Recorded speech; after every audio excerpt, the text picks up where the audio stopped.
સમાચાર પ્રાપ્ત થઈ રહ્યા છે વિજાપુર વિધાનસભા પેટા ચૂંટણીને લઈને।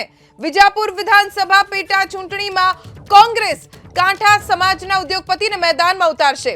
દિનેશભાઈ પટેલ ઉર્ફે મુખીને કોંગ્રેસ મેદાનમાં ઉતારશે। સીજે ચાવડા માટે દિનેશ પટેલ મોટો પડકાર। એક સમય સીજે ચાવડા માટે જ સીજેને જીતાડવા માટે દિનેશ પટેલ કાર્યરત હતા આ બેઠક પર, અને હવે એ જ દિનેશ પટેલ સીજે ચાવડાની સામે ચૂંટણી લડશે। સીજે ચાવડા કોંગ્રેસમાંથી વિજાપુરના ધારાસભ્ય બન્યા હતા, ત્યારબાદ તેમણે રાજીનામું આપી દીધું, ભારતીય જનતા પાર્ટીમાં જોડાયા અને હવે ભાજપે વિજાપુર બેઠકથી સીજે ચાવડાને પેટા ચૂંટણીમાં मैदान में उतार्या है। हमारा संवाददाता हारून नागोरी पासेथी વધુ जानकारी प्राप्त करीशुं।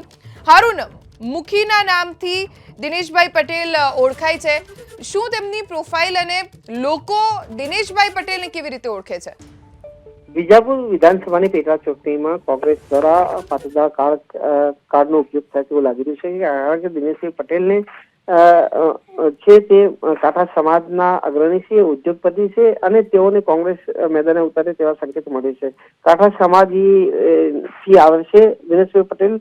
સીજે ચાવડા સામે સીધી ટક્કર તેમની જોવા મળી છે। જો કે જે દિનેશભાઈ પટેલ છે તે કાંઠા વિસ્તારના છે ને આ વિસ્તારનું પ્રભુત્વ અને મતદારોનું પ્રભુત્વ રહેલું છે, ત્યારે જે રીતે સીજે ચાવડા સામે દિનેશભાઈ પટેલ મુખીના નામથી ઓળખાય છે તે ચૂંટણી લડે તેવા સંકેતો મળી રહ્યા છે।